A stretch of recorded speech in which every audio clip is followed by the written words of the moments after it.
Once again this weekend, the women marched. And once again, they had nothing to say. We will dismantle the Women's March point by point. Then Allie, Stuckey, and Amber Athey joined the Panel of Deplorables to discuss feminism, the 45th anniversary of Roe v. Wade, the pointless government shutdown, how technology is leading to unhappiness, and further evidence that Donald Trump is boosting the global economy. I'm Michael Knowles, and this is The Michael Knowles Show.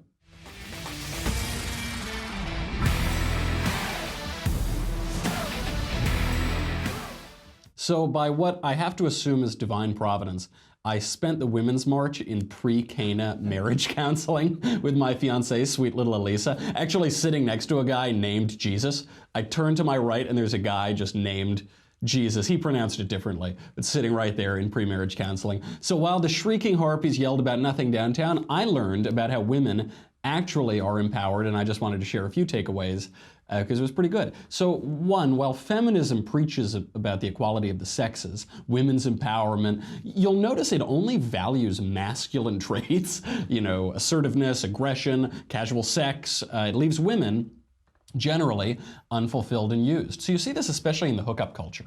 So in the hookup culture, women are encouraged to view sex in exactly the same way that men view sex. So men frequently, I don't want to tell any tales out of school, men go out and they try to have sex. And casual sex is much more common for men. So women are told, you have to do that. You have to value that too. And if women don't value casual sex, if they don't feel fulfilled from it, they're told that something is wrong with them.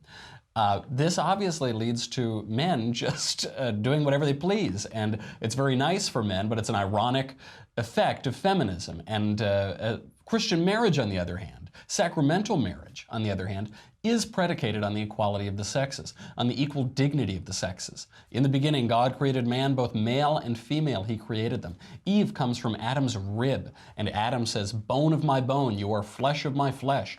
And the rib here is important, because Eve doesn't come from Adam's skull, from his head. She's not above Adam. She doesn't come from Adam's foot. She isn't from his toe. She's not below him. She's from his rib. She has equal dignity. Men and women have equal dignity from the very beginning. And so there you have a real equality of the sexes, but a complementary equality. So in civil marriage, and non-Christian marriage, non-sacramental marriage, civil marriage is a dissoluble contract that either party can break. So when men get tired, they can move on, they can find a younger wife, and they can leave women who have become less sexually desirable, often less professionally capable, high and dry, usually leave them in custody of the children that they need to feed. And because sacramental marriage is an oath taken before God that cannot be broken. One phrase that was used is you shouldn't make a fool of God. And as the spouses grow closer together, they grow closer to God, like an equilateral triangle. So as they move closer to God, they move closer to one another. At the pre-marriage counseling, they didn't harp too much on natural family planning, commonly referred to as pull and pray, which I sort of expected them to do. I was expected they'd say, have kids immediately, you have a gazillion kids right now. But they did point out that marriage, which is from the beginning closed off to even the possibility of procreation, that we don't want to have kids, we just want to have a nice beach house or something, that isn't valid in the eyes of the church. We have to be open to life and to giving love. Even not everyone's going to have kids, not everyone can have kids, but there's a sense of viewing the marriage, which is that it has to be open to life, that I think is widely throughout the culture is not the case in the United States, especially after this sexual revolution. But the church still views it that way, and it's very affirming and it's very life-giving. So as we were learning all of this, sweet little Elisa and I, across town in downtown LA, the Shrieking Harpies were marching to end life through abortion. I guess. Those were the most coherent signs. Really, I don't think they had any idea what they were protesting. Fleckus Talks, friend of the show, he went out there to check it out. Here's what he saw. Basically everything that he stands on as a platform, to be honest. What about you? What do you disagree with Trump so far? Well, I worked for a tribe for a lot of time, so about 5 years, so a lot of negativity towards the tribes. I'm not down with that. And also, just the bullshit. What is like the number one reason that everyone's here? Who am I here with? Margaret. Nat. Well, what brings you here today? Everything. They had nothing to say. What are you here for? I'm not sure. They had absolutely nothing to say. The historian David McCulloch observed that to write well is to think clearly, which is why it's so hard. But they can't write well. They can't put a sentence together because they don't know what they're there for. They aren't thinking clearly. They're seeing a lot of people out and they're marching, and we know that we should be marching. We should feel things. What are you there for? You know, just to empower and to come out, and I know no idea. It's just foggy, meaningless thinking.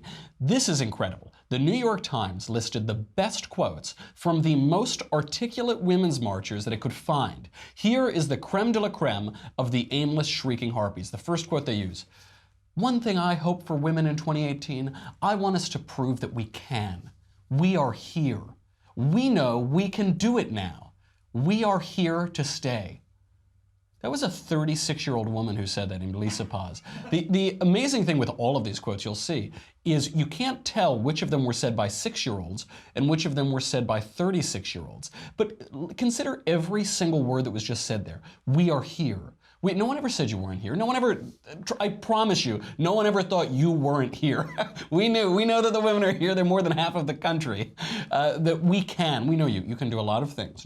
They're reacting not only to problems that don't exist or no one ever said you're not here or you can't do something or whatever. They're not even making a point. They're just saying words that sound like they mean something, but they don't really mean anything. They're just words. As Hamlet would say, words, words, words, mashed up together that don't have any significance. Another quote: "There is power in numbers. We all have different reasons for being here, but we are all here to educate ourselves and empower each other. It is an honor to be here." That was a 19-year-old named Summer. Now, they don't actually have different reasons at all for being here. It's all the same thing, and it's unreason. There is no reason. There aren't different ones, though. I'm here for this, I'm here for that. It's the same totally vague, platitudinous nothing. And that woman went on, she said, "It felt like such an important moment in history." And that's the key here. That's the key to this whole protest, the whole Women's March. It isn't about anything. It just seems like something important. It has the look of a real protest movement, like, say, the Civil Rights Movement or John Brown's raids, the abolition movement. It looks like that, but it isn't that. They just want to seem like activists, but they don't want anything because they have everything. Another quote: "I hope women keep coming together for positive movements in 2018. That was a 22-year-old named Shamimi Branch. I hope women keep coming together for positive. No, that doesn't mean anything. Obviously, it doesn't mean anything. But Shamimi, you'll note, isn't even marching for positive movements or whatever that is. She's there to get extra credit for her gender studies class. Her gender studies class offered her credit to go to this thing, and then she's repeated the platitudes she heard. That means that this is being encouraged by the culture, by institutions. This isn't countercultural. It isn't subversive. It's part of the cultural orthodoxy. To oppose the Women's March is to contravene the orthodoxy of political correctness. It could put your career in jeopardy. This is real-life #slacktivism, signifying nothing other than one's own performed virtue. But it's in real life. It's moved off of Twitter into real life, but it's just as empty. It's just as vapid. The next quote: "I believe that women are the key to world peace and justice. I'm hoping that all women infuse their organizations with the common good, because that's what we need for our country." Philip Blank, 88 years old. I have no idea what that means. Next quote: "In 2018, we want girls to stay strong and be confident in what they can do. The more we stand together, the more that we can do together." Now, I know that sounds like all of the other quotes you just heard. That was from an 11-year-old girl. And that's fine. If an 11-year-old girl wants to say something that doesn't really mean anything and is just kind of muddy thinking, that's fine. That's what 11-year-olds do. The trouble is the 50-year-olds are saying the same thing. The 11-year-olds are just as articulate as the 50-year-olds. What's the next quote? "I hope that women fill up a whole lot of offices. That's what it'll take to turn this around. We need to step up to the plate and do it." That was less articulate than the 11-year-old. The 11-year-old made much more sense. That was Beverly May, 59 years old, and she said, "It seems like every day is an assault on my soul with what comes out in Washington. The dismantling of our democracy, blah, blah, blah, blah, blah." She can't point to anything in particular, of course. Just the feeling. That's all the feels, man. Next quote, I hope for fair representation and more women in government. I think that's where change will happen. So you hear in all of these quotes, that was a 43-year-old who said that, just as meaningless as the 11-year-old. They're all about change. So they're all saying we need change. We need to change things. What change? What change do you want? What are you hoping for? There isn't any clear change. We just had 8 years of Barack Obama, the most left-wing administration in modern American history. We've elected your candidates for years. What change do you want? Nothing, just perpetual change. That's what we need. Next quote, I'm participating because education is the only cure for ignorance. I believe women know compassion and kindness and love and empathy more than men. That was a man. That was a 26-year-old man who said that. Unfortunately, these days, education seems to be the cause of ignorance rather than the solution of it. Next quote, I want everyone to become equal. It's like we're living in the 1920s, and it is ridiculous. We need freedom for all. That was a 20-year-old, Rebecca Logan. She's right, because the stock market is really high, our culture is really decadent. That is true. In a way, it is a lot like the 1920s. Unfortunately, people here are not only politically and philosophically ignorant, they're historically ignorant as well. There's this common perception among the lightly educated, the millennials, that the past was uniformly just those bad olden days before the goodness of modernity. And this is the heart of the progressive vision of the world. You hear it throughout, the change, we need the change, and the this and the that. The progressive vision of the world is that we're always getting better. We're going toward progress, and sometimes people who are either stupid or evil try to stand in the way of progress. Those people are conservatives. But we know where progress is, and that's why we have to be changing. We can't be happy with what we have. We can't count our blessings because we're not at utopia yet. We're going to go back to the Garden of Eden, darn it. We have not been kicked out of perfection. Human nature is perfectible, but of course, that isn't true. And they can't, that's all they can say, right? Because they can't articulate quite what they want, quite what is wrong. There's just something. Another woman said, we're 3 generations, my mother, my daughter, and me. It's incumbent upon us as women to stand up and represent. Things are not going to change if we don't become the instruments of the change. So you hear the change, that it's all just about change. There was a 51-year-old who said that. But the standing is important here too. The standing, Michael Oakeshott writes in Rationalism and Politics that the rationalist is always standing. He's just standing. They can't do anything, because they're so far in their own abstractions that they don't realize that real life takes place in time and space and with flesh. So they just have to stand. So she's standing for change, whatever that means. Next quote, I'm marching because I want women to continue fighting and for the conversation to be more inclusive of the transgender community. That was Joe Uvales, 28, whose stage name is Beatrix and who is from Brownsville. Joe is a man. This is an irony of the intersectionality stuff, is that now men are choosing to just call themselves women, and then they get to take over the Women's March, and now there's no purpose to the Women's March because it's a man's march. Next quote, we need to stand up not only for our choices, but for everyone else's choices, even if we disagree. We have to accept each other and respect each other and meet in the middle, okay? Next one said, I chose this sign. This is the last one. I chose this sign because the term angry black woman is so heavily stigmatized. And I want black women in 2018 to know they're allowed to feel the widest amount of human emotions, and that includes anger, because anger inspires impactful change. Anger inspires impactful change. The word impactful, that isn't a real word, but people say, it's like the quintessence of meaningless sloganeering. It was a word that was invented in the 1960s. It doesn't mean anything. And that quote really sums it all up. It's just about feelings. We need to feel things, and then the feeling is going to vaguely do something, but not really do anything. It's impactful. Clickhole did a parody of this kind of slacktivism a couple of years ago, but now the culture has transcended parody. Here's a clip that could be an advertisement for the Women's March. I've always wanted to be part of something bigger than myself. To make a difference. You go through life and you see all this injustice, but you never really do anything about it. You don't know how. I have 2 little kids, so I'm always thinking about their future. Every solution begins with just one person stepping up and taking responsibility. That's why I'm taking the pledge. I'm taking the pledge because I care about my community. For my kids. My grandchildren. For you. For me. For us. For us, for them, and for me too. Because I care about the future, and not just my future, but the future of everyone. Every single person. My baby boys. Taking the pledge is about standing up for what matters and what's right. It doesn't matter if you're black, white, Muslim, Christian, Jewish. anyone can take the pledge. I got my brother to take the pledge, and he got his friend to do it. I got everyone in my school to take the pledge. You get her to take the pledge, and she gets someone else, who gets someone else, and on and on and on. And suddenly we've got something much bigger than any one of us. You take the pledge, and you're part of a global movement of people who believe in change. This is big. I can feel it. Can you feel it? You go online and you see these little videos of all around the world, people taking the pledge and sharing it with their friends, and it's inspiring. My name is Zue, and I'm taking the pledge. 僕の名前はタク。僕も約束します。 קוראים לי דינה ואני מתחייבת למטרה. I'm taking the pledge. I'm taking the pledge. We're taking the pledge! It's easy to be cynical, but I really do believe it's possible to change the world. Wake up, people. It's 2015. We can freaking do this.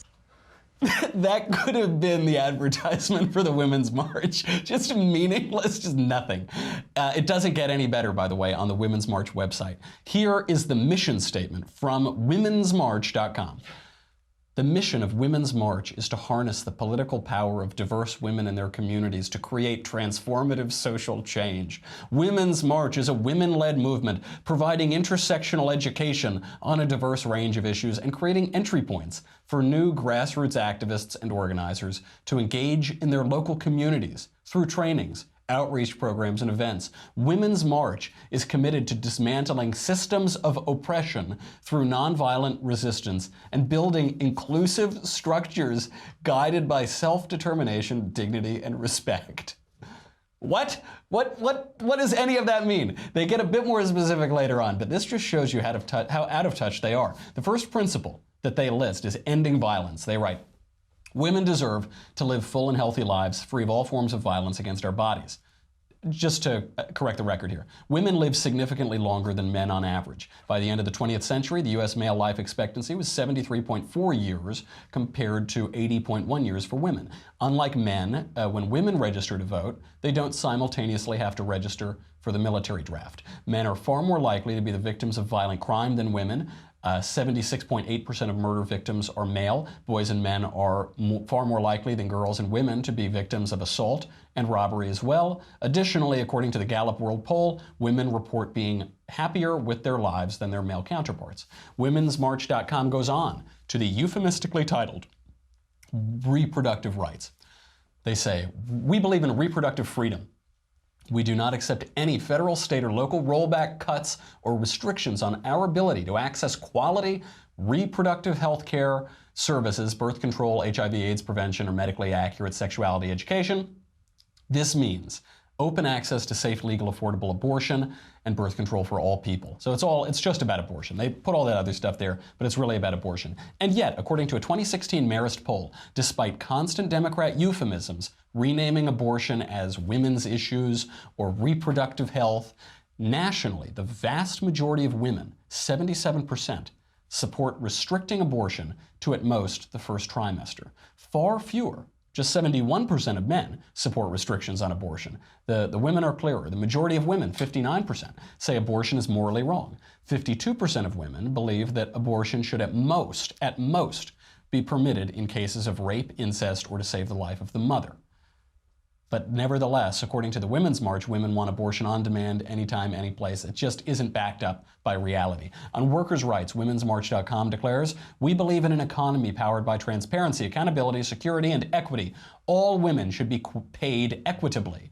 And you hear this constantly, this popular disinformation that there's a gender pay gap. Women make 77 cents on the dollar. No equal pay for equal work. But that gender pay gap disappears once you control for factors like education, time in the industry, and hours worked.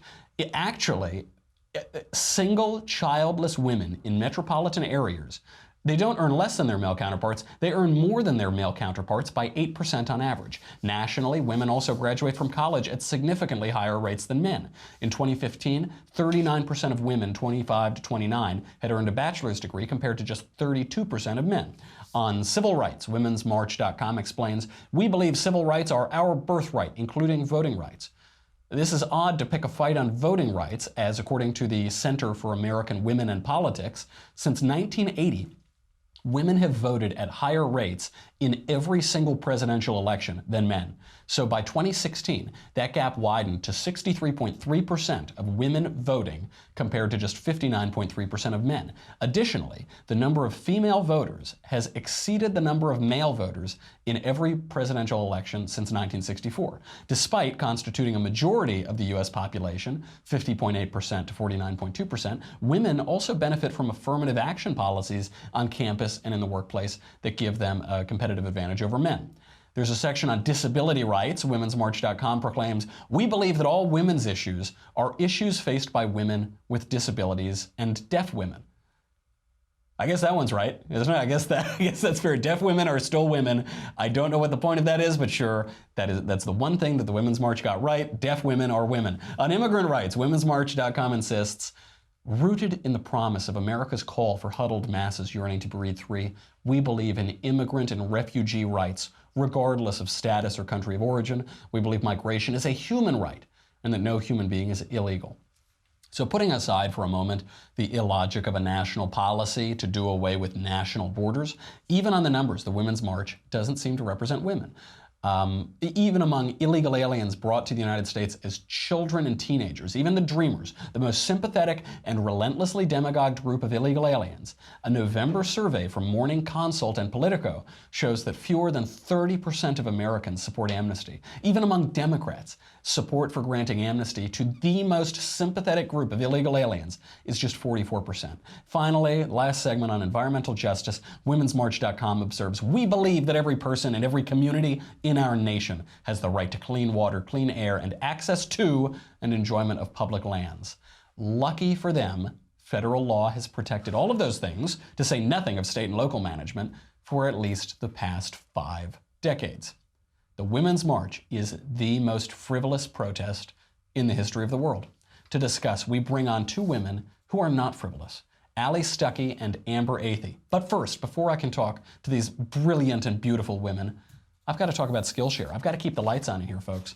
This is a wonderful thing. So some people, all they want to do is complain that they can't get ahead, they can't make more money, they can't learn anything, they can't start a new career, whatever. And then other people are just productive and they just do it. Skillshare.com is the best way to do this. So, I've talked about this before. This isn't the first time we've talked about Skillshare, but I love it. So it's January. You're probably thinking about your New Year's resolution if you haven't broken it already. It's late January, so usually most of those are gone by now. But while many people have resolved to go on a diet, start shedding for the wedding, as I need to do before my tuxedo fitting, hit the gym, call mom more often, Skillshare encourages listeners to use 2018 to learn new skills and make this year their best year yet. So Skillshare.com is great. It's an online learning platform with over 18,000 classes in design, business, technology, more. For me, it's very hard for me to manage my time really well. I get pulled in a lot of different directions. Obviously, I always need to finish my stogies, and I got to sleep at least 27 hours a day. So it's very hard to fit things in. There are great classes on Skillshare about time management, how to be more productive. Whether you're trying to deepen your professional skill set, start a side hustle because it's 2018 and you're not just going to work at the plant for 60 years anymore and get a pension. You need to have a lot of different skills and be ready for a modern economy. Or you just want to start something new. Skillshare will keep you learning in 2018 and beyond. So, just in time for this new year, I'm taking a few classes, but the most important one is time management, because if I can't figure out how to be more productive, then I can't take more classes. Skillshare is offering the Michael Knowles Show listeners a limited time offer of 3 months of Skillshare for just 99 cents. You really should take this. It is practically free, and it's a wonderful resource. I really recommend it. To sign up, go to Skillshare.com/Michael99. That's my rap name, by the way, is Michael99. Go to Skillshare.com/Michael, Michael 99, to get 3 months of Skillshare for only 99 cents. You can't afford not to do it. Act now for this special New Year's offer. It is going to go away at some point. You will know not the time or the hour. Start learning today. Skillshare.com/Michael99. Ladies, thank you so much for being here. Happy Women's March. Allie, President Trump tweeted on the morning of the Women's March, quote, Beautiful weather all over our great country. A perfect day for all women to march. Get out there now to celebrate the historic milestones and unprecedented economic success and wealth creation that has taken place over the last 12 months. Lowest female unemployment in 18 years. Is there anything for women to be upset about in America in 2018? I think that's exactly what they were celebrating. I saw so many clever signs that celebrated the surging economy and the low women's unemployment, didn't you? They were People all over. were wearing dollar bills, not vagina costumes. I think obviously that would have been a lot more apt. Not only do women not have anything to complain about in America in 2018, but we really do have so much to celebrate. I don't buy this whole intersectional farce that we are all split up based on our unique oppression and that we're not united by anything good. And that's why I think feminism is cancer, not just to women, but to the country in general, because women aren't allowed to celebrate the same things that benefit men. We don't see economic success, I guess, as something that is special to women, but we have to break down our oppression to something that's specific to our race, to our gender, to our socioeconomic backgrounds. And what they're refusing to see is the unity that President Trump has actually accomplished through his policies. The interesting thing is I was on HLN and I was speaking to a co-organizer last week, and I asked her, which policies specifically are you protesting? And she said, anti-choice, the gender wage gap, and criminal justice reform. Well, the problem with that is none of those things are policies. They're not policies. I don't even know any policies that President Trump has put forth that has been in opposition to those things. And this was a co-organizer of the Women's March. So they really do not know what they are marching for against, not in a tangible sense. It's like what you said, just completely frivolous and nebulous, this intangible sense that they are dealing with injustice. It's my central theory of the left, which is that they want the appearance of the thing, the form of the thing, but not the essence of it. So they want to look like those really cool marchers back in the 1960s. And didn't they look so cool? So we're going to do that too. What are you marching for? What do we want? Right. I don't know. When do you want it? Whenever. That's basically what it's become. Amber, have we reached peak feminism? Are women realizing that feminism is a pack of lies, as Allie was describing, that will just destroy their lives? Or, sadly, is Lena Dunham the voice of a generation? Well, here's the problem, and I think you touched on this in your opening segment, which is the Women's March does actually have a platform on their website, but the way that they market the march is so reductionist that people don't even realize what they're actually marching for. So there's like these pink hats and there's nice signs about how women are so powerful and, you know, anti-Trump, and also, of course, some very vulgar signs, which stood in stark contrast to the March for Life the day prior. But women just go out there because they're told if they don't that they're anti-woman, that they're a bad woman, and that's why you have men out there who, of course, are trying to support their wives and their girlfriends who have told them that if they don't go, that they're complicit with the patriarchy. So it's all boiled down to this this pro-women march, but no one can really define what exactly that means. So it's hard for me to say that feminism has reached a breaking point just yet when people don't realize what exactly they're marching for when they go out for an organization like this, which in reality is just like hard left progressive policies. But I will say I was a little bit surprised when L'Oreal had this model come in. She was a hijab model. She was actually modeling for a hair campaign, which is one of the silliest things I've ever heard because obviously you can't see her hair. But we uncovered some anti-Israel tweets that she had made back in 2014, and she was pretty quickly removed from being a spokesperson for L'Oreal, which was incredibly surprising to me because you have these leaders of the Women's March who are consistently very anti-Israel and pro-Palestine. And something you said in particular, that is surprising. I guess that's a sign of hope. Something that in particular you said, it really sticks with me, is being complicit in the patriarchy. That is the slogan of our show, the Michael Knowles Show, complicit in the patriarchy. So that I got to write that down. That's a nice, good marketing material. Allie, what do you think? You're a Ute. You're a conservative millennial. You are very much involved in the culture. Is the culture turning against feminism, or is that just wishful thinking? Are we just stuck in our own conservative bubbles? Yeah, I think it's hard to say. I think we're going to see in the polls, which is actually something to their credit that they did emphasize a lot. Now we'll see if their emphasis on actually going out to vote will work during the midterms and of course in 2020. But I think that's where we're going to see our answer too, is all of this marching, the celebrity influence, this crazy bias in the media towards the Women's March and towards intersectional feminism and Linda Sarsour and all of this crazy stuff. Is that actually going to translate into votes for the Democratic Party? And I'm just not sure, because you read off some of those stats that really the majority of Americans aren't represented by these far left policies that the Women's March is pushing for. So are people actually going to be swayed by the vagina costume? Or are people going to be swayed by the crude posters of well, I won't even go into all of that. I don't know. It'll be interesting to see. On the one hand, I do think that the celebrity influence kind of gives them perhaps an upper hand. On the other hand, I think that millennials are we're not as impressed with celebrity anymore, and we're kind of turned off by it in a way. So I think that actually that could also do them a disservice. So I know that's not a clear answer. What I think that we're going to see is just how we vote and if we vote in the midterms. It's hard for me to say because, of course, I'm denouncing it, and I'm not a feminist, and I didn't go march, but that's me. Is that going to be the pitch for your new show on CRTV? Look, I'm not a feminist. I'm a millennial. How's the show going? The show prep and everything. Tell us a little bit about it before we head over to dailywire.com. Well, I just came up with my slogan 15 seconds ago, so thank you so much. So that part's done.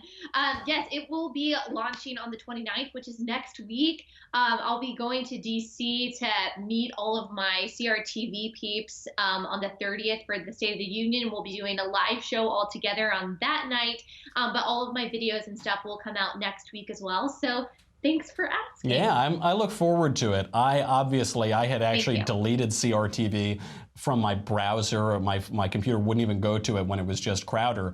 And then now that you're there, roaming is going over there, I guess maybe I'll have to consider. It makes it worthwhile. I guess so. So we're going to talk about the March for Life, which is like the opposite of the Women's March. It's just, it has a point. It's very life affirming. It's this wonderful thing. It actually coincides and aligns with the opinions of the vast majority of American women. But if you're just on Facebook and YouTube, I'm sorry, folks. You got to go to dailywire.com to do it. If you're already a member, thank you. You help keep the lights on. You keep Covfefe in my cup. It's really nice. If you go to dailywire.com right now, you will get me. You get the Andrew Klavan Show. You get the Ben Shapiro Show. You'll get the conversation, and you can ask questions. I think I'm up next, so you can log in and ask questions in the mailbag, and you can ask questions during the conversation. You get no ads on the website. Right, enough of that. What do you really get? You get this. I want like a little pink hat on top of the Leftist Tears tumbler. This is the day to do it, folks. The anniversary of Roe v. Wade, and yet the whole country is turning pro-life. We've got the women shrieking. Luckily, I had my official Daily Wire earbuds in, so they didn't pop my eardrums over the weekend. And I had my Leftist Tears tumbler to collect all of their salty, delicious, and incoherent tears. So go to dailywire.com right now. You got to get it. We'll be right back.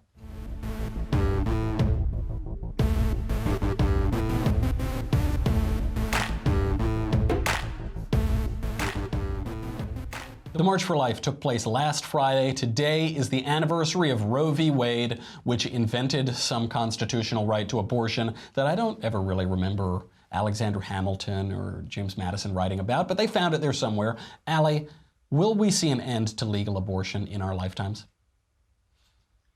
I don't know. I don't know about that. And on the one hand, a bad decision is a bad decision, and I think Roe v. Wade was a horrible decision. And I don't think it was constitutional. Like you said, I think he completely made up an inference from the 14th Amendment that had no founding in what the founders actually meant. And so you kind of hope that we'll go back to our constitutional roots and that a bad decision will one day be reversed. But it seems like we're going away from the Constitution wholesale anyway. So it's hard for me to believe that we will go back on this decision. But of course, I mean, that is my hope. That's even if it was just a 20-week ban, even if we just made headway in that direction, I would be happy. And I think that might be possible because I think Trump actually just made some sort of announcement to that end. But I don't have confidence that we will ban abortion altogether in our lifetime. No, and the pro-abortion left, they always talk about rape, incest, life of the mother. All three of those cases of abortion constitute less than 1% of annual abortions. So that's fine. You want an exception for that. I could compromise on that if I could get rid of 99% of abortions tomorrow. And ironically, we were told Donald Trump is this lifelong, politically not quite clear, sort of a Democrat playboy from Queens. He's perhaps the most pro-life president we've ever had. He's the first U.S. president to address the March for Life, which itself is the longest continuous protest in American history. He's been very good on pro-life, and we can only hope that he'll push to just etch away at the edges. Maybe we can't overturn Roe v. Wade tomorrow, but we can push those bans a little further back. We can get more originalists on the court, and we can work toward that, as the March for Life has done for 4 decades. Amber, compare and contrast the March for Life to the Women's March. The former seemed to me was life-affirming, joyful, triumphant, really nice. The latter was miserable, shrieking, and laced with profanity. As just a matter of marketing, who on earth would want to go to the Women's March? What kind of people is it attracting and turning off? Yeah, well, I mean, you pretty much just summed it up. The March for Life was that a loaded question? I don't know. It was a really happy, fun time. Obviously, people had really nice signs. No one was screaming at each other. And then you go to the Women's March, and you have women who simultaneously claim that Trump is debasing the office of the president while holding up signs with curse words and vaginas drawn on them. So it's kind of unreal. And actually, the point was demonstrated pretty clearly to me last year. I went to both last year. I didn't make it this year, but I was riding on the Metro on the way to the Women's March to cover it. I was working at Campus Reform at the time. And I actually ended up getting berated by a random man on the Metro when he found out that I was a conservative, pro-life woman. And to the credit of the women around him, they were very shocked at the way that he was, talking to a woman. It was very much what one might call mansplaining. But I've never seen something like that at March for Life. I've never seen pro-life people offer anything but love and acceptance, and they're never judgmental about women who choose to get abortions. They're always talking about the message of love and how women are best served by accepting them and loving them despite whatever mistakes that they've made.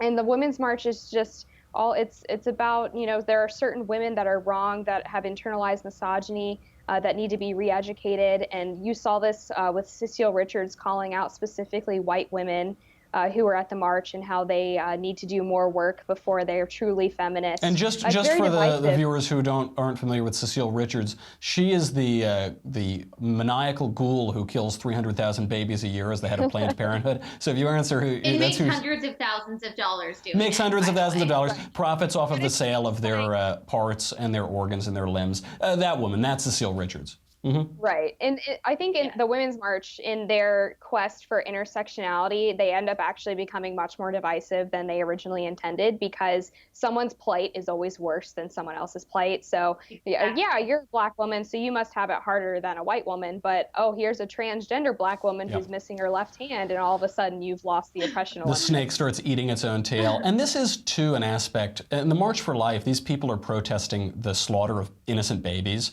They have a clear purpose. They have a clear objective, and it's pretty serious, but they're joyful about it, and it's because they have a seriousness of purpose and they're really doing something.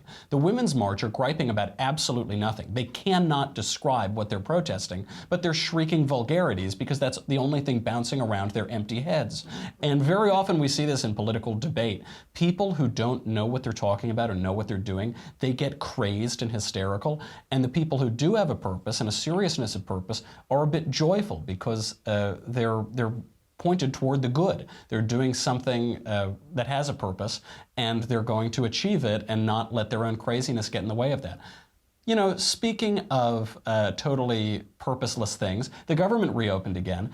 And no, we didn't give amnesty to the illegal aliens, and we didn't give up on the wall, but Democrats shut down the government last week, and then they reopened it today without gaining anything. Allie, what was the point of this government shutdown?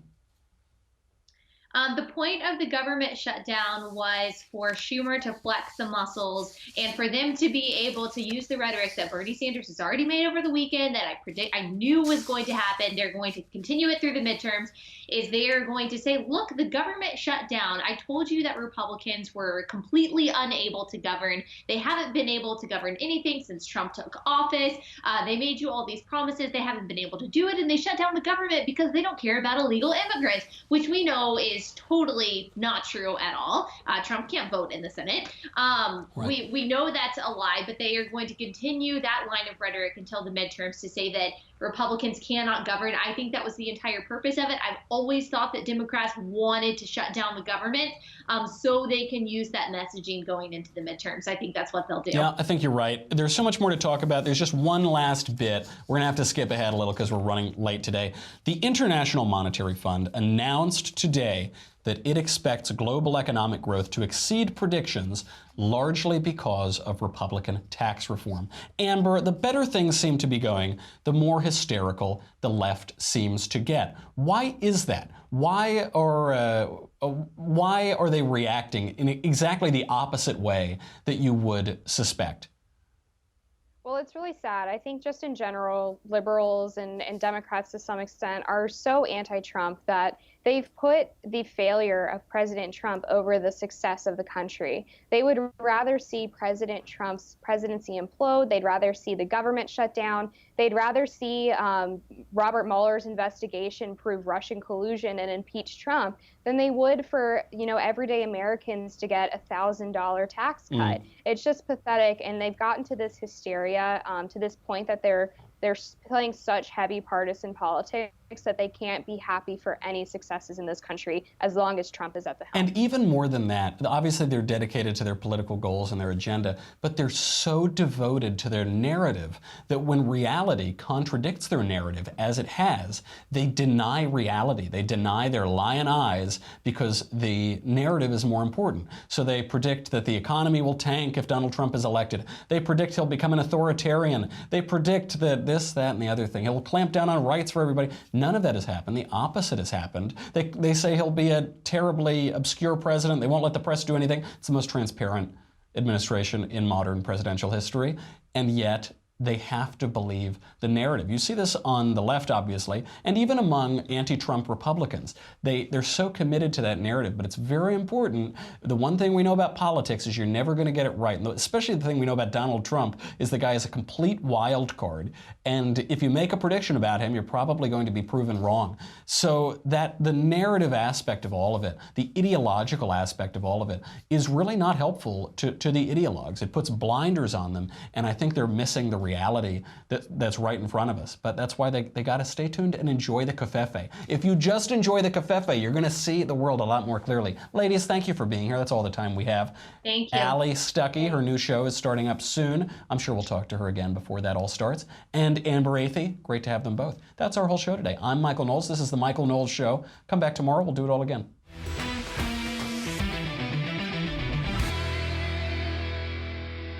The Michael Knowles Show is produced by Marshall Benson. Executive producer, Jeremy Boring. Senior producer, Jonathan Hay. Supervising producer, Mathis Glover.